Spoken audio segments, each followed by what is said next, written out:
Olá, amigo do programa Brasil Consciência, estamos começando mais uma edição do seu programa de toda sexta-feira, que traz o melhor da produção científica de todo o Brasil. Você que nos assiste pela TVT ou que nos acompanha pelo canal 3 da NET, o canal Plural de São José dos Campos. Na edição de hoje vamos falar sobre um dos mais antigos e mais interessantes laboratórios do INPE, o Instituto Nacional de Pesquisas Espaciais. Eu estou falando do LabCP, Laboratório Associado de Combustão e Propulsão, que funciona lá em Cachoeira Paulista. Vem fogo, explosão e fumaça para você que gosta de ciências. Fique ligado. Para nos ajudar a entender o funcionamento desse laboratório e todas as suas linhas de pesquisa, está aqui conosco o chefe do laboratório, o Fernando de Souza Costa. Obrigado, Fernando, por ter atendido o nosso convite. E eu já começo lhe perguntando, esse laboratório, ele era em São José dos Campos, mudou para Cachoeira Paulista, por quê? Vocês queriam ficar sozinhos lá no meio do mato? Bom, primeiramente eu queria agradecer o convite, a oportunidade de poder apresentar as nossas atividades. O nosso laboratório de combustão e propulsão ele foi criado na década de 60 e se estabeleceu como INPE em São José dos Campos. Depois, devido às suas características de atividades com propelentes e material explosivo, viu-se a necessidade de instalá-lo num local mais isolado, preferencialmente entre montanhas, né, e que permitisse que a gente fizesse todos os testes necessários. E, então, o laboratório foi transferido para Cachoeira Paulista, né, em torno de 1979, e estamos lá até hoje. Bacana. E por que o INPE precisa de um laboratório de combustão e de propulsão? Bom, primeiramente, quando se pensa em área espacial, as pessoas logo associam a foguetes, né? E o INPE é o órgão do Programa Espacial Brasileiro responsável pelo desenvolvimento dos satélites. E esses satélites, para permanecerem em suas posições corretas, apontando para a direção certa sobre a Terra ou na direção do Sol ou da Lua, ou qualquer astro celestial, ele precisa de sistemas que controlem a sua posição. E você utiliza sistemas de propulsão muitas vezes, né? Então, o INPE incumbiu o Laboratório de Combustão e Propulsão de desenvolver sistemas de propulsão para satélites. Legal. Para quem de Cachoeira Paulista que estiver nos assistindo e que tenha ficado ofendido, olha, foi só uma brincadeira com a localização lá na área rural do laboratório do INPE, tá, gente? É meio do mato porque eles precisam ficar isolados, tem explosão, tem um barulho altíssimo numa câmara que a gente vai conhecer daqui a pouco no programa. Não quis dizer nada em relação à cidade que eu até conheço e gosto bastante, achei bastante interessante quando eu estive por lá. Bom, feitas aí as escusas, eu quero que a gente comece a assistir, vamos começar a falar do seu laboratório, começando pela propulsão elétrica. Acompanhe no VT, que interessante essa pesquisa de ponta que é desenvolvida lá em Cachoeira Paulista. Veja só. Instalada provisoriamente nesta sala, enquanto aguarda a conclusão das obras de construção do novo prédio, a pesquisa em propulsão elétrica avança à fronteira do conhecimento com o desenvolvimento de um propulsor brasileiro com patente reconhecida. Nós estamos desenvolvendo um propulsor de plasma pulsado, que é um sistema propulsivo que utiliza Teflon e pode operar em potências mais baixas, de maneira que se consiga utilizar nos nossos satélites brasileiros. E nós aqui temos uma inovação, no sentido de que o nosso propulsor de plasma pulsado é o único no mundo, e até foi objeto de uma patente, e ele utiliza 2 estágios, e com isso a gente consegue aumentar a velocidade com que esse propelente, com que essa matéria é ejetada, em 4 vezes. Os propulsores baseados em combustão química, que utilizam propelentes como a hidrazina, são mais comuns. Eles estão instalados, por exemplo, nos satélites brasileiros, Cibers e Amazônia. Mas além de caro, o propelente químico ainda tem a desvantagem de ser pesado e de diminuir a carga útil e o tempo de missão. A vantagem dos sistemas propulsivos elétricos é que você consegue utilizar 10 vezes, cerca de 10 vezes menos propelente do que nos propulsores químicos. E o fato de você poder usar 10 vezes menos propelente significa que você vai poder ter uma missão que vai durar mais ou que você vai poder carregar consigo mais equipamentos e mais instrumentos para poder executar a sua missão. Para conhecer o propulsor com patente brasileira, fomos a outra sala, onde foi improvisado o primeiro laboratório desta linha de pesquisa. Aqui dentro tem um propulsor, que foi o primeiro propulsor que nós testamos, que era oriundo dessa patente, da patente do propulsor de plasma pulsado, de 2 descargas. Nós vamos agora abri-la, abrir e tirar o propulsor só para você. Já veio muita gente aqui, a gente nunca fez isso. Mas essa câmera não tem uma porta. Então, ela foi uma doação lá da Universidade de Southampton, então nós não podemos escolher muito, né? Na época nós não tínhamos aquela câmera lá de baixo. Essa parte aqui da frente é o propulsor em si, né? O resto é a fonte que alimenta. E esses sistemas aqui são sistemas que medem a corrente. Então aqui tem o segundo estágio dele, são esses 2 eletrodos, e o primeiro estágio é dentro daquele orifício, certo? Isso aqui tudo, obviamente, que depois de desenvolvido, vai numa caixinha de alumínio fechada, né? O mestrado do Chico foi fazer essa montagem, fazer toda a fonte e fazer o teste de operação dele. Nós tivemos também que fazer todo um trabalho matemático para podermos viabilizar a captura, você conseguir o empuxo através de fórmulas matemáticas. A criação da patente e o desenvolvimento do propulsor não encerram a pesquisa, que agora irá buscar novos estudos para comprovar a sua eficácia. Quer dizer, não basta apenas ter o propulsor de plasma inovador, nós precisamos também medi-lo e verificar qual é realmente a eficiência do funcionamento dele. Para isso nós tivemos que construir um outro instrumento que não existia à venda, que é a balança de empuxo para propulsores de plasma pulsado. E a nossa balança de empuxo também é inovadora, porque ela conta com um sistema de calibração que foi desenvolvido aqui, que também não tinha em nenhuma outra balança que foi testada, propulsores elétricos, não tinha sistema de calibração rastreável, inclusive, e nós temos também um freio magnético para poder estabilizar a balança depois de cada medição, que são 2 coisas inovadoras que só a nossa balança de empuxo tem, pelo menos que nós tenhamos notícia.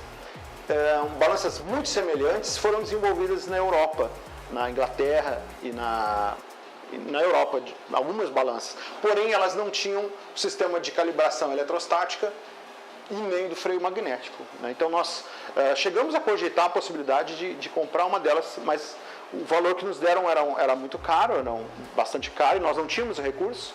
E nós iniciamos um projeto FAPESP, e com isso nós conseguimos não só desenvolver a balança de empuxo, como melhorá-la, no sentido que nós temos sistema de calibração, temos o freio magnético e temos o know-how de como fazê-la, né? Então, realmente, o ganho foi muito maior do que comprar meramente. Muito bacana o equipamento lá. Vocês estão em processo de construção de um outro laboratório. A gente olhou lá, até falou no VT, aquela sala onde estava o primeiro propulsor, ela é um local improvisado. Vai ter um laboratório novinho só para estudar propulsão elétrica? Exatamente, nós estamos iniciando, começou agora em novembro de 2018, a construção de um laboratório de propulsão elétrica, né, com recursos da FINEP, e nós teremos lá instalada uma câmara de vácuo de 3 metros de diâmetro por 6 metros de comprimento, que vai permitir com que a gente qualifique, teste, em termos de longa duração, o funcionamento desses propulsores elétricos. Essa câmara é maior do que essa que nós mostramos na imagem agora? Bem maior, porque essa câmara que foi mostrada aí tem 1 metro de diâmetro e 2 de comprimento. A nova, terá 3 metros de diâmetro, então, portanto, o diâmetro 3 vezes maior e o comprimento triplo, né? Então, um volume muito maior, exigindo uma quantidade de bombas e de energia para a operação, para manter o nível de vácuo extremamente baixo, né, que atinge 1 bilionésimo da pressão atmosférica. Para manter isso durante um longo período de tempo, você necessita de todo um equipamento acessório. Não é só a câmara de vácuo que é necessário, você tem todo um instrumental, um equipamento para manter o sistema.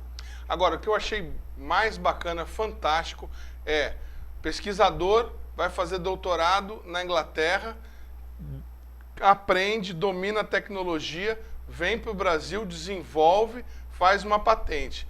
Vira mestre de outros pesquisadores que vão fazer mestrado e doutorado, e esses outros pesquisadores contribuem na pesquisa desenvolvendo o equipamento. digamos, essa construção em tijolinho do conhecimento é uma coisa que, para quem não sabe como é que funciona, é muito interessante, né? A importância de você ter a oportunidade de mandar um pesquisador para fora. Você acredita que nós teríamos condição, que o Brasil teria condição de desenvolver esse equipamento se ele não tivesse ido? Sem dúvida, a oportunidade de estudar nos grandes centros e ter contato com os grandes pesquisadores do exterior que atuam na área é certamente bastante enriquecedor, né? Mas, em particular, nessa área da pesquisa de plasma, o Dr. Rodrigo, que apresentou a vocês aí o funcionamento da câmara de vácuo, ele primeiramente fez mestrado aqui no próprio laboratório de combustão e propulsão, orientado por mim. Já nessa área, foi seu aluno? Foi meu aluno de mestrado na área de propulsão de plasma e deu continuidade a isso lá na Universidade de Southampton, na Inglaterra, onde ele começou a desenvolver o sistema de dupla descarga, que apresenta um desempenho maior. E, inclusive, justamente esse interesse, essa pesquisa realizada pelo Rodrigo em Southampton, acabou, de alguma maneira, influenciando o desenvolvimento dessa área de plasma novamente na Europa, né? Então, tem havido um grande incentivo ao desenvolvimento de propulsores de plasma. Isso é importante. A pesquisa desse pesquisador brasileiro impulsionou a pesquisa de plasma na Europa? Possivelmente, porque existe um contato íntimo entre os diversos centros de pesquisa na Europa e certamente deu uma motivação maior, né? Agora, eu fiz essa pergunta lá para ele, como todo pesquisador, ele me passou um cálculo matemático que ele desenvolveu com outro aluno, uma prospecção por probabilidade que imaginava aí 20 anos até a gente poder ter um veículo movido com um propulsor completamente elétrico, né, no desenvolvimento dessa tecnologia. Agora, os satélites brasileiros, o Amazônia e o Cibers, em breve, se tudo correr bem, poderão utilizar dessa tecnologia. Não digo necessariamente os dois, mas os que virão na sequência dessas famílias. O propulsor elétrico, ele apresenta níveis de empuxo, que é a força que ele desloca o satélite, né, o veículo espacial, apresenta empuxos muito pequenininhos, porque demandam uma energia muito grande. Então, você tem que ter uma fonte de energia grande. Então, na atualidade, existe uma tendência muito grande a usar esses propulsores elétricos no espaço, em que pequenos empuxos são suficientes para deslocar e corrigir a posição de satélites. Principalmente satélites geoestacionários, que são aqueles de telecomunicações que ficam a 36 mil quilômetros de altitude, né, para poder acompanhar um ponto fixo sobre a superfície da Terra. Então, para você desenvolver um propulsor que seja utilizado no espaço, você tem que qualificá-lo. E existe toda uma sequência de testes e existe todo um nível de exigência, não só do propulsor em si, mas da fabricação desse propulsor, do desempenho dele. Isso demanda um longo tempo. Por isso que o Dr. Rodrigo mencionou o fato de talvez em 20 anos. Mas certamente nós podemos encurtar, né, isso.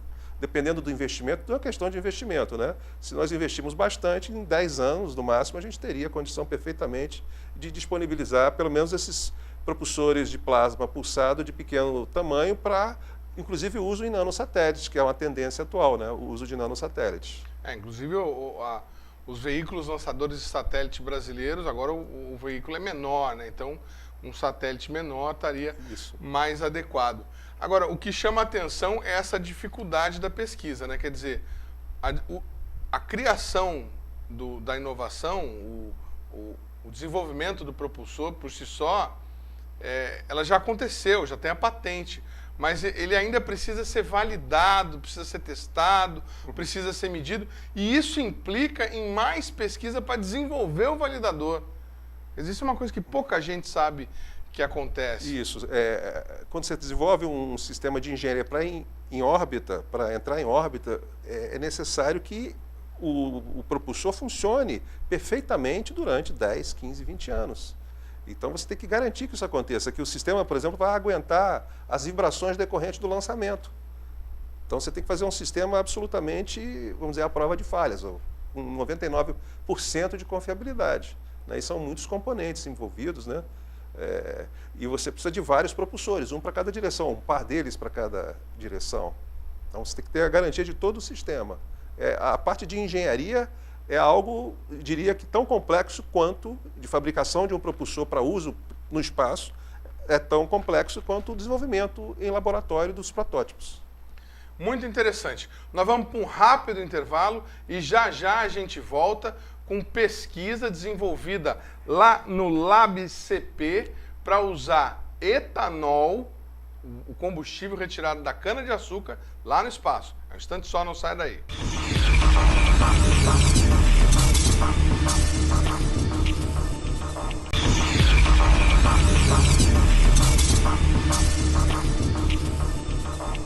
Segundo bloco Brasil Consciência de volta hoje falando do LabCP, o Laboratório Associado de Combustão e Propulsão, que fica lá em Cachoeira Paulista, na sede do INPE, lá naquela cidade. Bom, nós estamos aqui com o nosso amigo Fernando Souza Costa, que está nos explicando sobre o laboratório que ele também dirige, e nós vamos direto para um VT sobre os propelentes limpos. O INPE está tentando desenvolver combustível de foguete, de satélite, a partir de etanol. Foguete é um modo de dizer, pode ser usado, mas inicialmente eles estão pesquisando para satélite. Vamos ver no VT.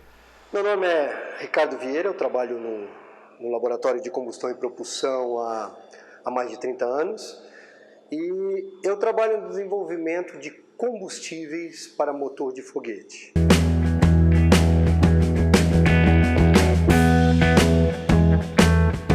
No satélite, normalmente a gente usa dois tipos de motores, basicamente falando. Seria um motor de posicionamento. Os satélites são motores pequenos, e um motor maior, um pouquinho mais forte, que ele é usado para colocar o satélite em órbita ou para trocar de órbita o satélite. Normalmente, os motores pequenos, motores de posicionamento de satélites, eles são motores a monopropelente. Monopropelente seria basicamente, o propelente é o combustível, né, do motor, né, do motor de foguete. Ele é injetado em alguma coisa parecida com isso daqui. Tá? Aqui dentro a gente carrega esse motor com catalisador. O catalisador é desenvolvido no laboratório, é uma espécie de material cerâmico recoberto com um óxido metálico. E o líquido, quando entra aqui dentro, ele toca no catalisador, ele se decompõe, formando vapor e fazendo um movimento. Isso aqui nada mais é do que uma bancada de teste para a gente testar a eficiência do catalisador e do motor foguete que a gente acabou fazendo. Nesse caso do monopropelente, nós temos um exemplo, nós usamos peróxido de hidrogênio, vulgarmente chamado de água oxigenada. Nós concentramos o peróxido de hidrogênio até 90% e depois o que a gente faz nada mais é do que colocar o peróxido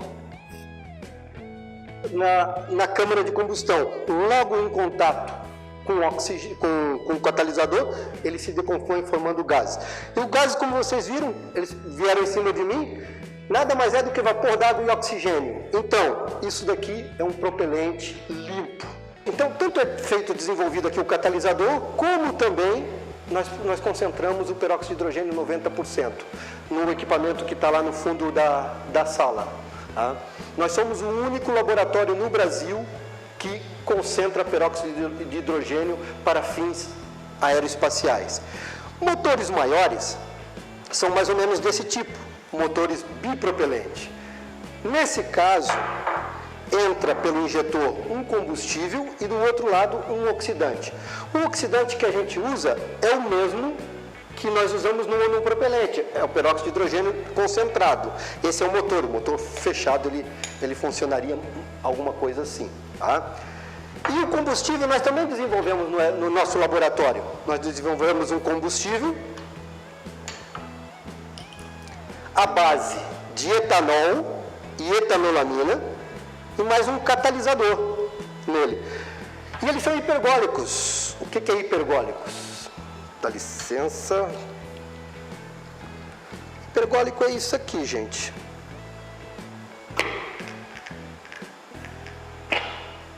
Ou Ou seja, o combustível em contato com o oxidante, ele entra em combustão normalmente sem a necessidade de faísca.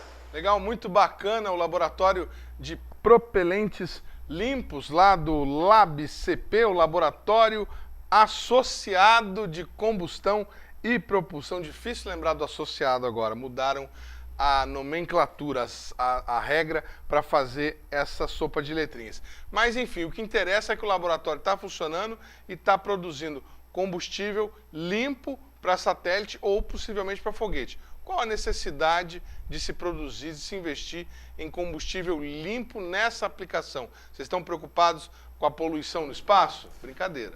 Bom, existe uma tendência mundial pelo uso de combustível limpo, não só na área espacial, mas principalmente na área aeronáutica.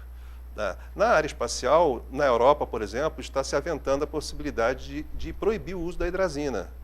Então, é natural essa busca no mundo todo, não só aqui no nosso laboratório, mas em diversos institutos de pesquisa e universidades ao redor do mundo, existe essa tendência pela busca de propelentes que a gente chama de green propellants, propelentes verdes, ou em português a gente chama de propelentes limpos, né, mais comumente. E existem vários tipos. Existe o caso do etanol, né, que é produzido da cana-de-açúcar, no caso do Brasil, né, e existem vários outros, por exemplo, o próprio oxigênio líquido é um propelente líquido, é um propelente limpo. Não, não existe algo mais limpo que o oxigênio puro, certo? E existe uma tendência mundial de utilização também do metano líquido e do oxigênio líquido para fazer grandes foguetes, né? Por exemplo, o foguete Raptor da SpaceX vai utilizar, e muitos outros foguetes, existe essa tendência de uso do metano líquido e do oxigênio líquido, porque eles não são tóxicos como a hidrazina e o tetróxido de nitrogênio, que são bastante utilizados, né? São propelentes bastante utilizados em satélites, né? Agora você deu um nó na minha cabeça aqui, eu estou tentando lembrar da minha aula de química. Como é que a gente tem oxigênio líquido? Você tem que resfriá-lo, é o que se chama de um propelente criogênico. Você coloca ele a poucos Kelvin, né? Você armazena ele a temperaturas baixíssimas, comprime ele e você consegue liquefazer o oxigênio, né? Então você armazena em tanques num foguete, no caso o oxigênio como oxidante e o metano líquido como combustível, né? Aí você injeta na câmara de combustão. Nesse caso não é um par hipergólico, você precisa de um sistema de ignição, né? E da ignição daquele sistema você tem um grande desempenho e o caso do metano líquido, a vantagem também é que ele não, vamos dizer assim, contamina as paredes da câmara de combustão, né? Não bloqueia a passagem dos gases. Bom, isso que nós mostramos aqui nesse momento é estudo. Em que momento que nós vamos estar pronto para usar essa tecnologia? Bom, isso depende de uma questão de oportunidade, não é? O uso do etanol já começou até com a bomba V2, né, na Alemanha, o primeiro foguete, né, construído, assim, prático, utilizava etanol.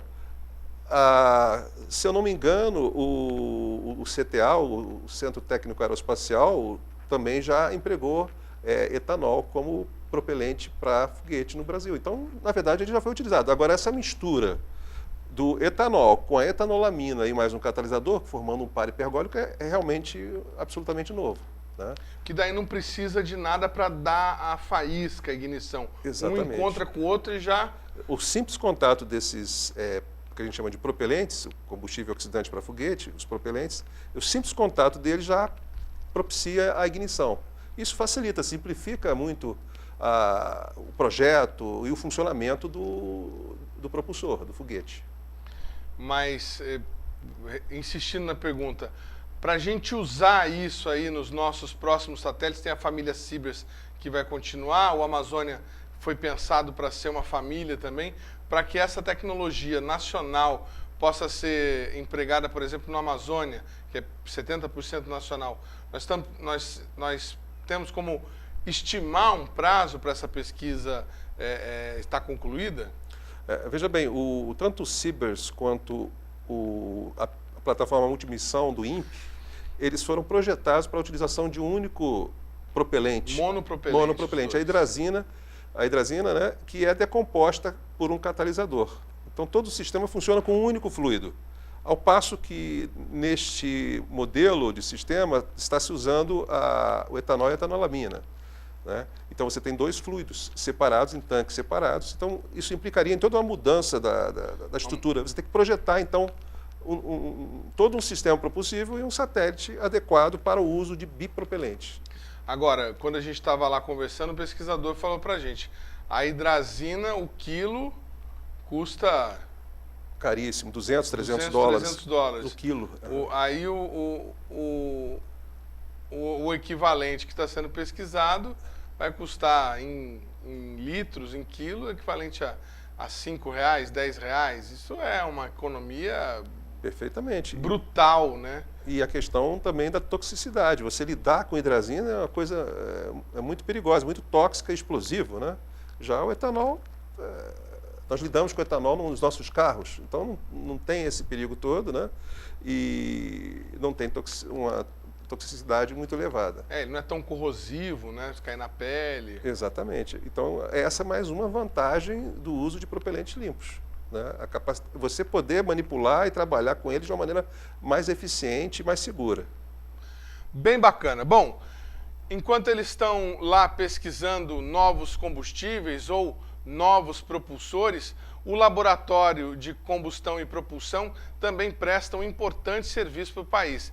Eles têm lá instalado um equipamento de ponta, o único no hemisfério sul, capaz de fazer os testes necessários, os testes nos motores necessários para poder enviar satélites ao espaço. Vamos acompanhar no VT como é que é esse laboratório. Meu nome é Aguinaldo, eu trabalho no INPE fazem 22 anos, sempre aqui na área de propulsão, sempre aqui no banco de testes com simulação de altitude, onde nós estamos agora.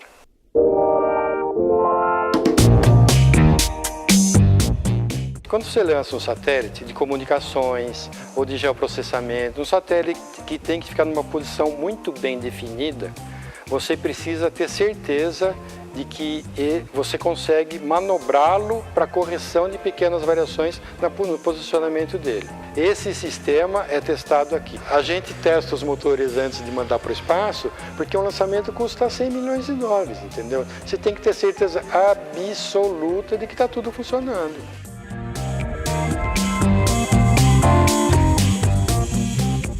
Então, aqui nós temos que simular as condições de trabalho da missão do satélite quando ele está em operação plena, que é fora da atmosfera. O satélite vai ficar em vácuo. Ele vai ficar com uma pressão, um décimo milésimo da pressão atmosférica normal que a gente está agora. Tá? 10 a menos 4 atmosferas. Tá? Isso representa uma altitude de 130 km aproximadamente. Medir o empuxo, ver todas as temperaturas, ver o consumo de combustível, enfim, ver qual é a vida que aquele satélite pode te fornecer. Isso daqui é um propulsor de 200 Newton. 200 Newton são mais ou menos 20 kg de empuxo. É um empuxo bem razoável. A quantidade de gás que ele gera, 200 gramas por segundo, é mais ou menos o volume de gás que 10 carros trafegando pela Via Dutra a 100 km por hora lançam na atmosfera. Todo esse gás, essa imensa quantidade de gás, tem que ser extraída da câmara de maneira que você ainda mantenha um décimo milésimo de pressão atmosférica lá dentro. Uma vez preso naquele anel fixo, as linhas de propelentes, que são os oxidantes e os combustíveis, são ligadas a ele e em seguida a gente faz a instrumentação. O nosso sistema de coleta de dados consegue captar 64 canais de dados com uma velocidade de até 10 mil pontos por segundo. É muito, é muito. Esse banco de testes é o único no hemisfério sul e é muito moderno. Esse banco de testes completo, com prédio, com tudo, construído, inaugurado em 99, custou 15 milhões de dólares na época. Ah, é muito dinheiro, mas o que a gente tem que pensar que é estratégico, você tem que ter isso. Se você pretende algum dia fazer alguma coisa na indústria espacial, fazer alguma coisa, você tem que estar equipado para poder testar os os seus equipamentos. É o que a gente tem aqui.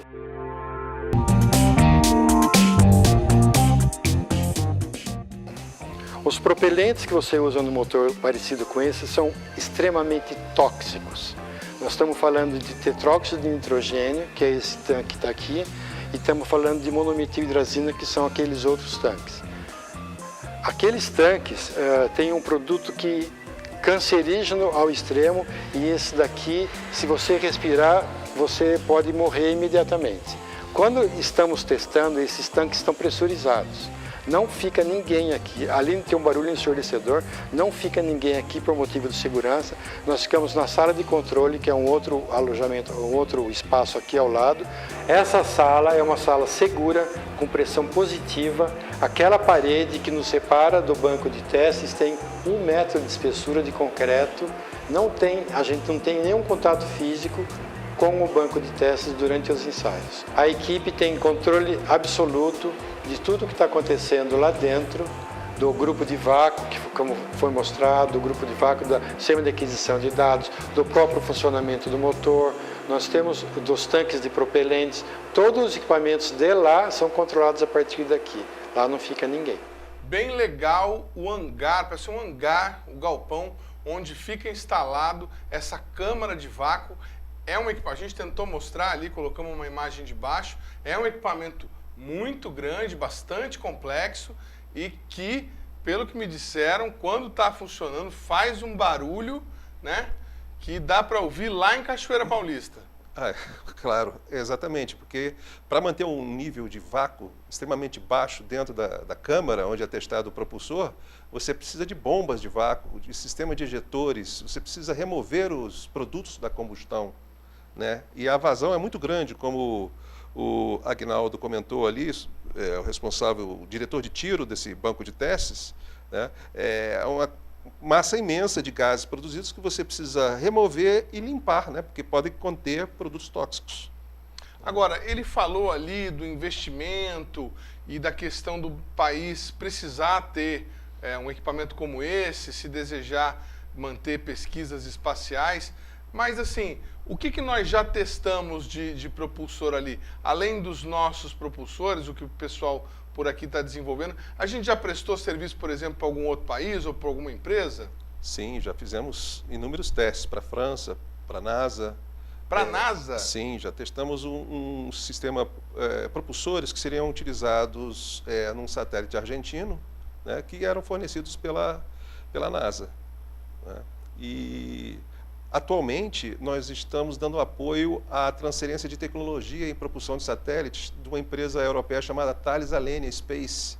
Ela está transferindo a tecnologia mais de projeto, de conceituação de sistema propulsivo. Thales Alenia não foi que fez o SGDC? Exatamente, é no âmbito desse projeto do SGDC, Satélite Geoestacionário de Defesa e Comunicações, né, que foi lançado há uns 2 anos atrás, né? Então, dentro desse projeto de compra, de aquisição desse satélite, estava prevista a transferência de tecnologia.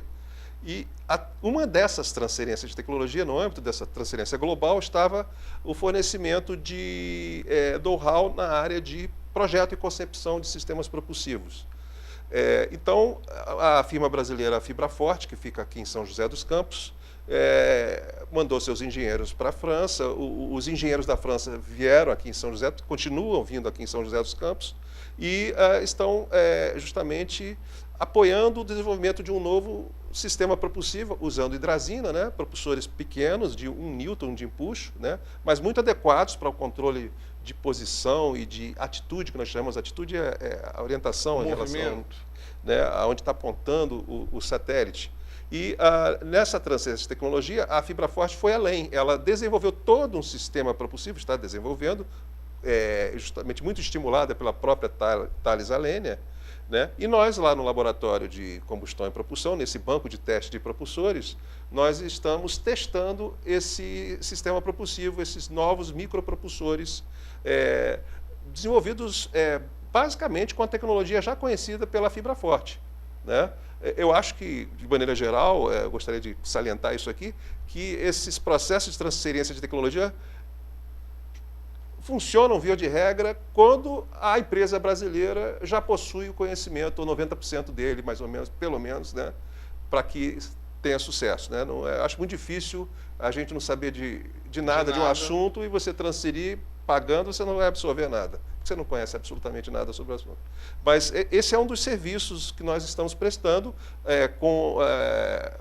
vamos dizer, esse projeto de ciência e tecnologia, ele é gerenciado pela Agência Espacial Brasileira, né? Então nós estamos prestando serviço para a Agência Espacial e para a empresa brasileira, a Fibra Forte e a Thales Alenia.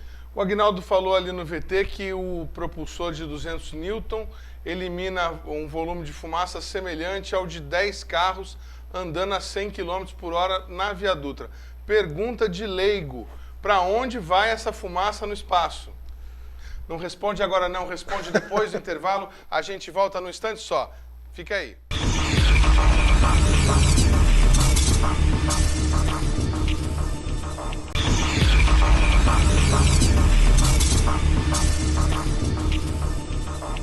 Estamos de volta ao programa Brasil Consciência, terceiro bloco, com muita informação para você que está nos acompanhando. Hoje nós estamos falando sobre o LabCP, o Laboratório Associado de Combustão e Propulsão do INPE, que funciona na unidade do Instituto lá em Cachoeira Paulista.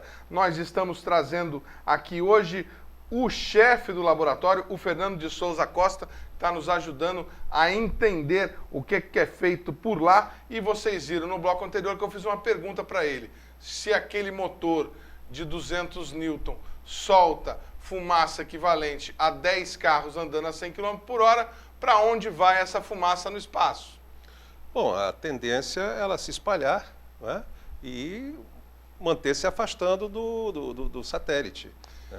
Eventualmente pode entrar em órbita de algum planeta, ou da Terra, né, se estiver na proximidade da Terra. A gente segue poluindo o espaço, então. É uma poluição, mas como o espaço é infinito, né, aparentemente, então... Até onde se sabe não tem problema nenhum. Então tá ótimo. Legal. Bom, vocês viram no último bloco também, nós mostramos aquele laboratório, na verdade um local para testes, né, dos propulsores, aquela grande câmara, parece uma grande panela de pressão. Vamos dar uma olhada agora em como que fica lá dentro quando eles acionam toda aquela estrutura, retiram o ar de dentro daquela panela para fazer o teste com o motor funcionando. Veja nessas imagens aí que nós estamos mostrando. Bom, parece então essa luz inicial, fica tudo claro lá dentro. O que é esse teste? Por que acontece essa coloração vermelha e por que ele é tão rapidinho? Bom, esse propulsor que está sendo testado aí é um propulsor de 400 Newton e o nosso banco de testes ele foi projetado para testes até 200 Newton de empuxo. Então nós só podíamos testar por poucos segundos esse motor. A ideia aí é verificar se haveria alguma irregularidade na distribuição de temperatura. Esse brilho do motor aí é resultado da alta temperatura que ele alcança devido à reação de combustão que está tendo lá dentro, que alcança, digamos, 3.000 graus Celsius aproximadamente. 3.000 graus Celsius. Isso, lá dentro. Então aquece o metal e você tem que ter um sistema de dissipação desse calor, no caso é por radiação, que seja bem uniforme, bem eficiente. Agora, nós estamos falando em Newton, 200 Newton, 400 Newton. O que é isso? Tem alguma grandeza, alguma medida que a gente pudesse comparar? Dá para botar um motor de 400 Newton num carro, por exemplo? Bom, equivale à força. Newton é a medida de força. 400 Newton é a força que exerceria um peso de 40 quilos na sua mão. Você carregar 40 quilos, né? Então, se o seu carro pesar pouquinho, acho que seria viável utilizar um motor desses, vários deles, possivelmente. Lógico, brincadeira, nós estamos falando aqui sobre motores que vão no espaço onde não há resistência, onde há vácuo. Então, obviamente, por isso que o motor tem eles têm essa capacidade. Agora, depois desse teste feito, esse teste lá na câmara de vocês, aí vocês devolvem o modelo de teste para o INPE e falam, ó, tá, para o cliente, para o INPE, tá ok, pode voar. Isso também implica em algum tipo de documentação com reconhecimento internacional? Vocês dão uma certificação para aquele produto, ó, tá aprovado no nosso laboratório? O que nós damos ao cliente são os resultados dos testes, os valores medidos de pressões, de empuxos fornecidos, né, ou mesmo as temperaturas alcançadas. Aí o cliente é que vai decidir se está apto ou não está apto para uso no espaço. Né? Você me perdoe a ignorância, é que a gente sempre ouve falar que o determinado equipamento foi qualificado, tem aquela numeração que vai... foi para o espaço é 9, não foi para o espaço é 8. É nesse sentido que eu estou perguntando. O laboratório brasileiro, ele gera essa qualificação ao produto? Depende. Se o teste for, por exemplo, reproduzir exatamente o que vai ocorrer no espaço, um dado propulsor, ele vai ser usado com 100 mil disparos em órbita para cumprir a missão dele. Se você reproduz e o teu propulsor continua tendo aquele nível de empuxo, aquele nível de pressão que você espera, ele está qualificado. Precisa fazer os 100 mil disparos para saber que ele tá funcionando direitinho? Sim, se naquela missão requerer os 100 mil. Em outras missões basta um único disparo, mas que dure, por exemplo, 1 hora, aí você faz o teste. Um único disparo de 1 hora, aí o propulsor tem que aguentar isso, sem explodir. Aí você diz, bom, há grande probabilidade de o seu propulsor no espaço ter um desempenho esperado. Né? 100% não existe, né? 100% não existe.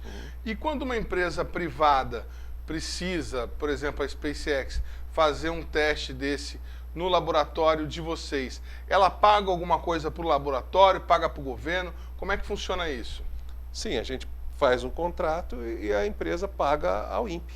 Paga ao INPE? Isso. Esse dinheiro normalmente vem para o próprio laboratório. Né? Mas, normalmente, o nosso principal cliente é o próprio INPE, o governo brasileiro. São essas empresas brasileiras que estão fazendo um projeto de interesse da Agência Espacial Brasileira. Então, nesse caso, o custo fica dentro do programa espacial. Muito bacana. A gente que tem ido em alguns institutos, aí não conhecemos todos, aliás, não conhecemos nem 5% dos institutos de pesquisa brasileiros, a gente tem visto aí alguns deles, em alguns casos, com problemas, dificuldade de reposição de pessoal, falta de recursos para pesquisa, mas lá em Cachoeira Paulista, no instituto aqui do nosso amigo, as coisas estão indo bem. Eles estão fazendo uma reforma, uma modernização e uma ampliação de diversas estruturas. Acompanhe no VT.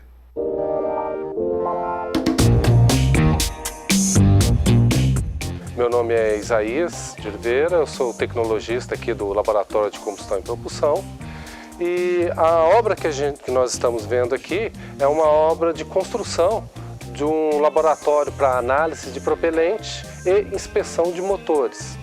Essa obra ela faz parte de um projeto, que é o projeto PropSat, que foi submetido pelo Laboratório de Combustão e Propulsão, junto à FINEP, né, para adquirir esses recursos, né? Esta obra iniciou em agosto do ano de 2018 e a previsão é para agora, em começo de março, estar finalizando, fazendo a entrega do prédio.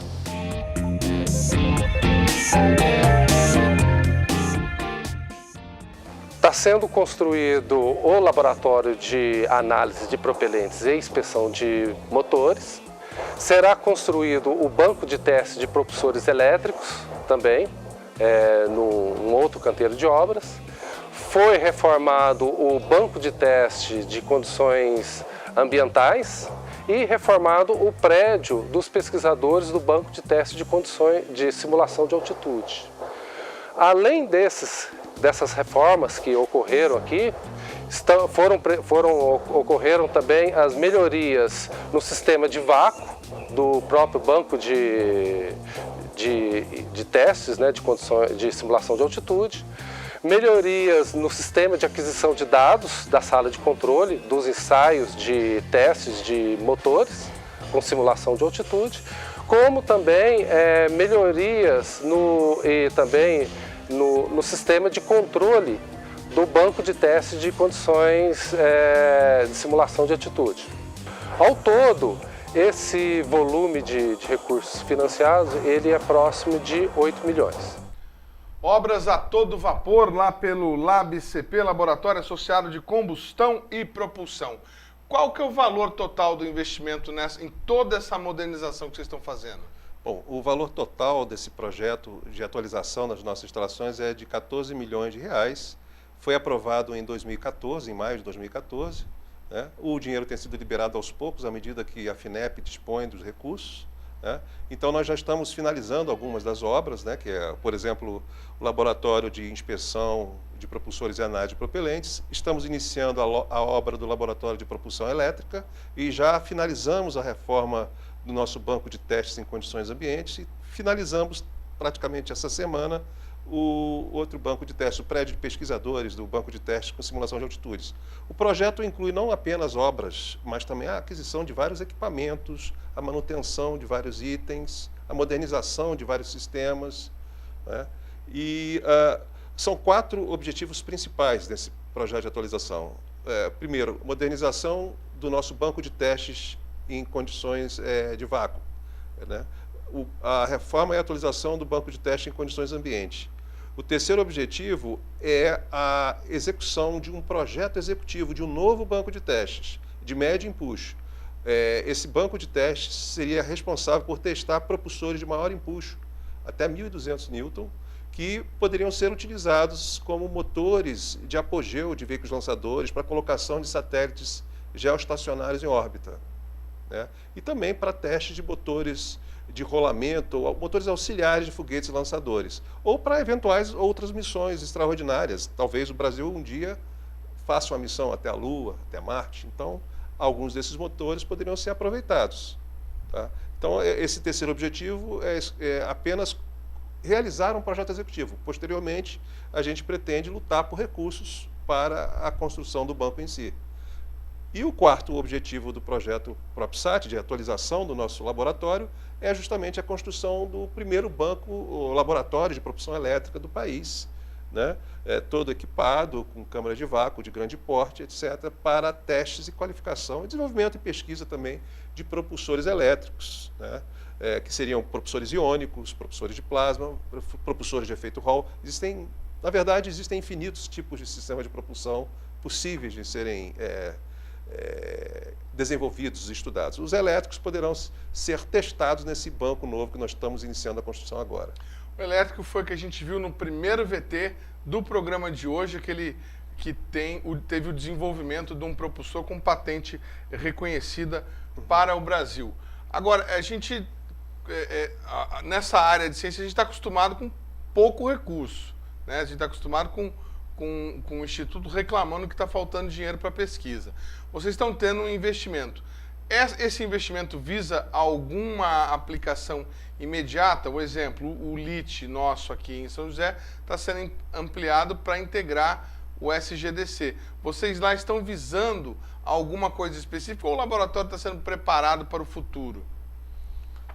Bom, nós já temos condição de testar os propulsores se forem utilizados propulsores químicos, nós poderemos testar esses propulsores químicos do SGDC.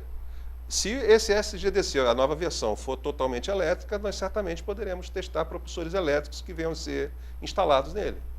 Então, vai depender Quer dizer, nós temos os recursos e vai depender da opção que for adotada pelo país.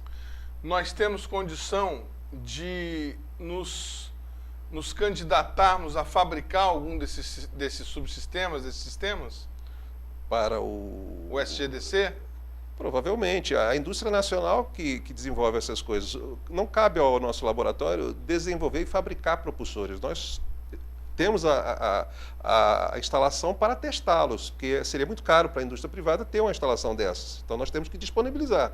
Né? Nós somos responsáveis pela pesquisa e desenvolvimento de novos sistemas de propulsão. Se a indústria privada se interessar em adotar e utilizar, nós podemos transferir a tecnologia e terminar o desenvolvimento, ajudar até o grau final, né, o grau 9 de tecnologia necessário para a colocação no satélite. Acho que eu coloquei mal a pergunta. A pergunta que eu quero fazer é a seguinte: nós temos hoje no país capacidade tecnológica instalada para fornecer um motor elétrico que possa ser aproveitado para esse segundo SGDC, pelo prazo que se estima que ele vá em órbita? Não, atualmente o Brasil só tem protótipos de propulsores iônicos, que seria o tipo de propulsor que seria adequado para o SGDC, né, para o novo SGDC. Eu acho que a intenção do fabricante é fazer satélites geoestacionários exclusivamente com propulsores elétricos, né, porque tem um uso mais eficiente do propelente. Pode até, inclusive, aproveitar a luz solar e tudo mais, né? Isso. Bom, vamos falar agora da pós-graduação lá de vocês no Laboratório de Combustão e Propulsão. Que cursos que vocês oferecem, que áreas de pesquisa que vocês oferecem aos interessados? Bom, o nosso curso de pós-graduação é Engenharia e Tecnologias Espaciais, níveis de mestrado e doutorado. Esse curso existe há praticamente 50 anos, é um dos mais antigos do Brasil. E as áreas principais desse curso são as áreas de propulsão e combustão, né? Basicamente propulsão para satélites, mas perfeitamente os nossos alunos são preparados para o desenvolvimento de sistemas propulsivos em geral. Quiser fazer um foguete, está à vontade. Pode fazer, se tiver os recursos para fazer, se tiver uns 100 milhões de dólares no bolso, está livre para fazer. Acho que eu tenho aqui na carteira. Certo. E também nós temos spin-offs, nós temos muitos trabalhos de pesquisa em conjunto com a indústria. Já fizemos muita pesquisa de interesse comum, né? com a indústria ou com outras universidades. Vamos explicar para o telespectador, spin-off o que é? Spin-offs são resultados, novos produtos que são gerados a partir de uma atividade primária. São outras atividades resultantes daquela primeira. Vamos dizer que você mira num bicho e acaba acertando em outro. Exato. Aquela tecnologia que é, a princípio, utilizada para o setor espacial pode ser aplicada no setor industrial. Por exemplo, catalisadores, digamos, usados para satélites. Você, mudando um pouco, claro, o tipo de catalisador, você pode aplicar na indústria petroquímica, né? Nós temos também essa linha no laboratório de desenvolvimento de catalisadores, né? Basicamente para a área espacial. Né? Mas esses são os spin-offs que já saíram lá do seu laboratório? Tem muitos catalisadores, materiais que foram desenvolvidos em conjunto com a Petrobras. Nós tivemos projetos com a Petrobras, estamos tendo projetos com a Petrobras, por exemplo, o desenvolvimento de uma tocha de plasma para limpeza de poços de petróleo, né? É toda uma tecnologia que veio do nosso conhecimento na área de plasma. Foi muito bacana para mim, gratificante conhecer o laboratório, não fazia ideia de que estava acontecendo pesquisa daquele jeito aqui, tão pertinho aqui de São José dos Campos, no Brasil. Bacana mesmo, obrigado, viu? Muito obrigado a vocês. O nosso programa vai ficando por aqui, nós voltamos em uma semana com mais um programa inédito falando sobre a produção de ciência no Brasil. Você fica agora com o comentário de Renata Belzunces e, na sequência, a programação da TVT e da TV Plural. Obrigado pela sua companhia e continue conosco. Assine nosso canal no YouTube, Brasil Consciência. Se você preferir, também pode conferir a nossa programação, todos os nossos programas lá no Facebook, Rádio CT, Programa Brasil Consciência TV. Um abraço para você, meu amigo. Fique com Deus. Tchau, tchau. No início desse ano, a população brasileira foi surpreendida, e em especial a população do Vale do Paraíba, com a agressividade da General Motors com relação aos termos propostos pela companhia para negociar a continuidade da operação de sua fábrica em São José dos Campos. Em boa parte, essa proposta reunia os elementos da reforma trabalhista aprovada em 2017, como terceirização irrestrita e trabalho intermitente, por exemplo, mas haviam ainda mais termos. Na sequência, a Ford anuncia o fechamento de sua operação no ABC Paulista. Os brasileiros começam a se perguntar qual é o futuro da indústria automotiva instalada no país. Essa pergunta é mais que justa, mas não tem resposta simples. É necessário pontuar, em primeiro lugar, que já é parte da estratégia negocial dessas companhias disputar as melhores condições de trabalho e de localidade, ou seja, disputar custos menores de mão de obra e maiores benefícios onde estão instaladas ou onde possam vir a se instalar. Essa competição hoje, ela tem o tamanho do planeta. Ela é uma competição global.